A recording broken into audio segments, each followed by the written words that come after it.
Good morning to all. Welcome to TSN school. हम पढ़ रहे हैं कक्षा 10 हिंदी की पाठ्य पुस्तक संचयन भाग 2 का पाठ्यक्रम। आज हम आपकी पाठ्य पुस्तक से पाठ 3 पढ़ेंगे। पाठ 3 में आपको लेखक राही मासूम रज़ा द्वारा लिखी गई एक उम्दा कहानी दी गई है और उन्होंने इस कहानी का जो शीर्षक रखा है वो है टोपी शुक्ला। इस कहानी से लेखक हमें क्या सीख देना चाहता है वो तो हम इस कहानी में पढ़ेंगे ही।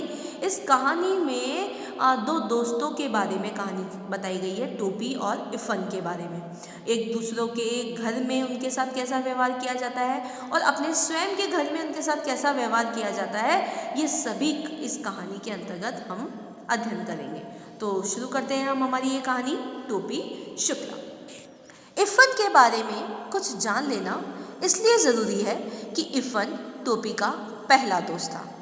इस इफ़न को टोपी ने सदा इफ़न कहा, मतलब टोपी शुक्ला जो है वो अपने दोस्त को किस नाम से पुकारता था? इफ़न के नाम से। इफ़न ने इसका बुरा माना, परंतु वह इफ़न पुकारने पर बोलता रहा। वह बुरा भी मानता था कि मुझे इफ़न क्यों कहा जा रहा है, और उसके पुकारने पर वह उसे बोलता भी था। इसी बोलते रहने में उसकी बड़ाई थी। यह नामों का चक्कर भी अजीब होता है। उर्दू और हिंदी एक ही भाषा है, हिंदवी के दो नाम, परंतु आप खुद देख लीजिए कि नाम बदल जाने से कैसे कैसे घपले हो रहे हैं। नाम कृष्ण हो तो उसे अवतार कहते हैं और मोहम्मद हो तो पैगंबर। नामों के चक्कर में पड़कर लोग यह भूल गए हैं कि दोनों ही दूध देने वाले जानवर चराया करते थे। दोनों ही पशुपति गोवर्धन और ब्रज कुमार थे। मतलब नाम अगर हिंदू धर्म के साथ आधार पर लिया जाए तो उसे अवतार कहते हैं, और मुस्लिम धर्म के आधार पर लिया जाए तो उसे पैगंबर कहा जाता है। और जबकि दोनों पशुपति हैं, है ना, पशुओं के नाथ हैं, गोवर्धन है, ब्रज कुमार है। इसलिए तो कहता हूँ कि टोपी के बिना इफ़न और इफ़न के बिना टोपी न केवल यह है कि अधूरे हैं बल्कि बेमानी है। मतलब ये जो दोनों दोस्त हैं आपस में इतने घुले मिले हुए हैं कि दोनों के बिना एक दूसरे बिल्कुल अधूरे हैं। इसलिए इफ़न के घर चलना जरूरी है। ये देखना जरूरी है कि उसकी आत्मा के आंगन में कैसी हवाएं चल रही है और परंपराओं के पेड़ पर कैसे फल आ रहे हैं। मतलब कि आप अगर टोपी शुक्ला की कहानी पढ़ रहे हो तो उसमें इफ़न के बारे में जानना भी हमें बहुत ज़रूरी हो जाएगा। ठीक है, जो टोपी शुक्ला जो कहानी हम पढ़ेंगे ना, मेन तो टोपी शुक्ला के बारे में ही है कहानी, लेकिन टोपी शुक्ला का एक महत्वपूर्ण हिस्सा उसका पहला दोस्त है इफ़न। तो इसलिए हमें इफ़न की कहानी को भी जानना जरूरी है। अब लेखक आगे क्या कह रहे हैं? इफ़न की कहानी भी बहुत लंबी है, परंतु हम लोग टोपी की कहानी क्या सुन रहे हैं। हम तो टोपी शुक्ला की कहानी पढ़ रहे हैं, इसलिए मैं इफ़न की पूरी कहानी नहीं सुनाऊंगा, बल्कि केवल उसे उतनी ही सुनाऊंगा जितनी टोपी की कहानी के लिए ज़रूरी है। मतलब टोपी के हिस्से में इफ़न कितना महत्वपूर्ण है, सिर्फ हम उसी की बात का अध्ययन करेंगे। मैंने इसे ज़रूरी जाना कि इफ़न के बारे में आपको कुछ बता दूँ, क्योंकि इफ़न आपको इस कहानी में जगह जगह दिखाई देगा। अभी जो लेखक है वो इस कहानी की सिर्फ पृष्ठभूमि तैयार कर रहे हैं ना, कि इस कहानी में टोपी शुक्ला है और इफ़न है, इफ़न का टोपी शुक्ला के जीवन में क्या महत्व है। इसलिए लेखक बता रहा है कि जो इफ़न है उसके बारे में मैं सिर्फ आपको इतनी बात बताऊंगा कि टोपी शुक्ला का उसके जीवन में क्या महत्वपूर्ण स्थान है, क्योंकि इफ़न आपको यहाँ पर जगह जगह दिखाई देगा।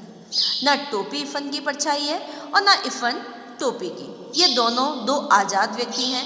इन दोनों व्यक्तियों का डेवलपमेंट, है ना, डेवलपमेंट मतलब विकास, एक दूसरे से आज़ाद तौर पर हुआ है। इन दोनों को दो तरह की घरेलू परंपराएं मिली है। इन दोनों के जीवन के बारे में अलग अलग सोचा, फिर भी इफ़न टोपी की कहानी का अटूट हिस्सा है। मतलब दोनों की घर की परंपराएं अलग है, दोनों का विकास जो है वो भी अलग अलग तरीके से हुआ है।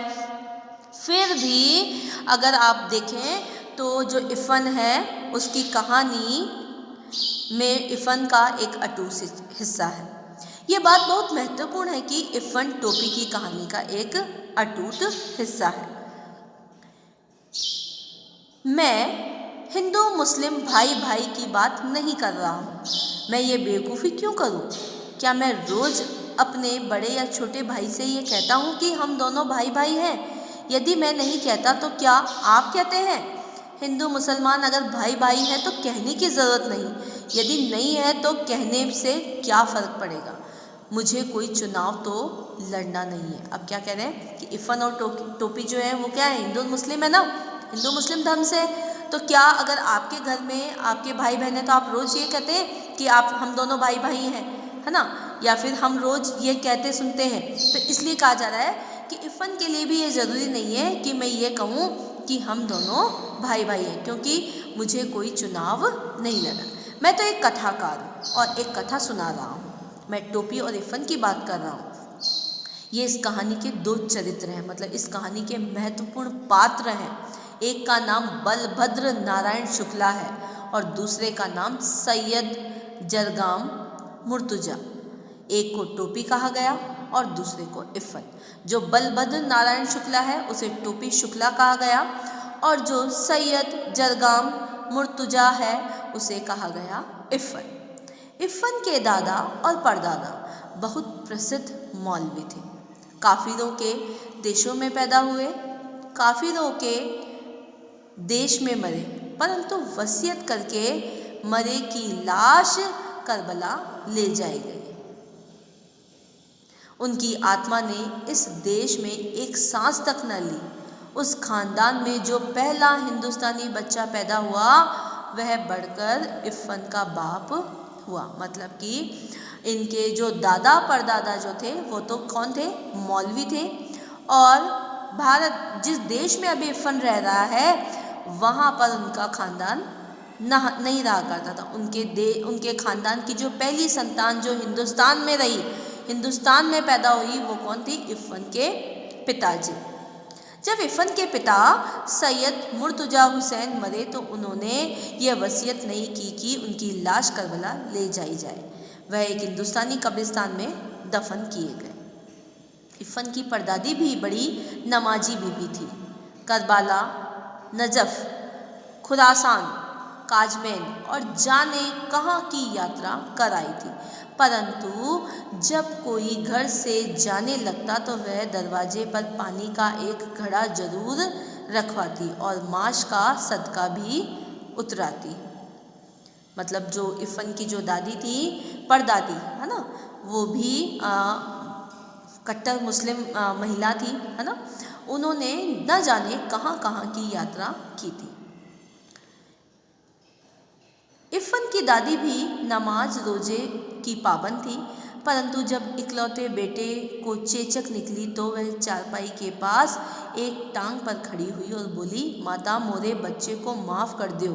पूरब की रहने वाली थी, 9 या 10 बरस की थी जब ब्याह कर लखनऊ आई थी, परंतु जब तक जिंदा रही पूर्वी बोलती रही। लखनऊ की उर्दू ससुराली थी। वह तो मायके की भाषा को गले लगाए रही, क्योंकि इस भाषा के सिवा इधर उधर कोई ऐसा नहीं था जो उनके दिल की बात समझता। मतलब जो मायके की भाषा बोलती थी तो उन्हें समझने वाला भी कोई नहीं था, क्योंकि सब यहाँ पर कौन सी भाषा बोलते थे? लखनवी भाषा बोलते थे।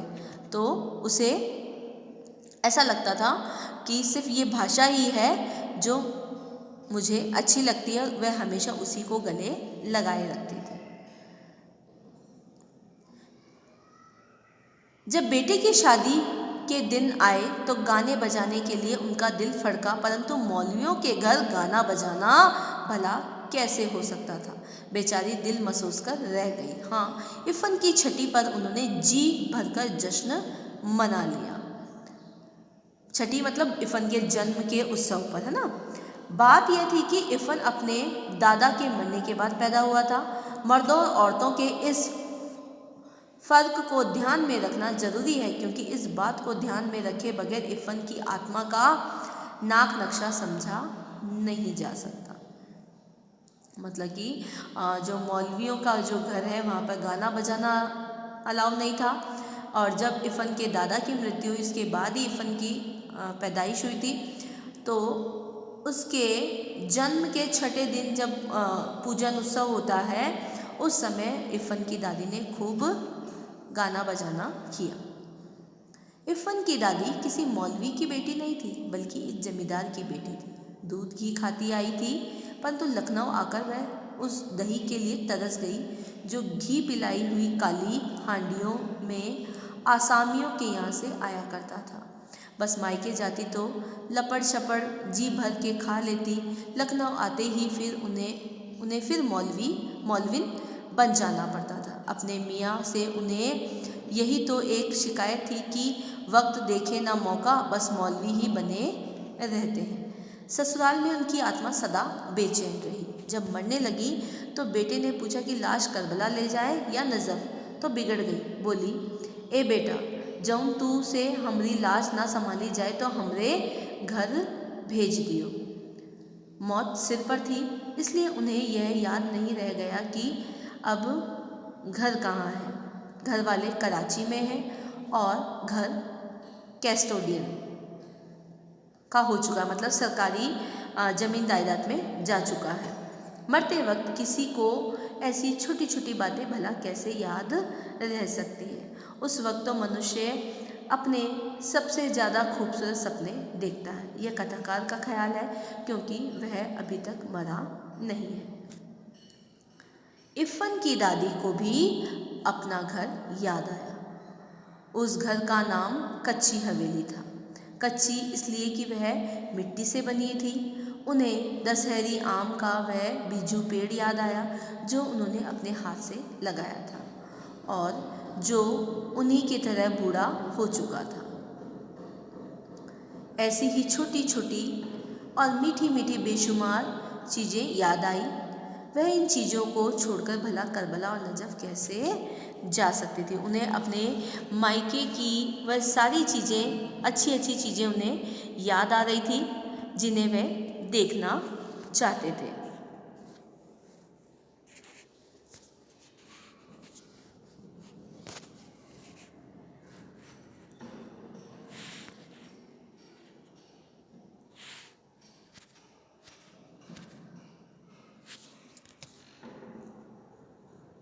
धन्यवाद।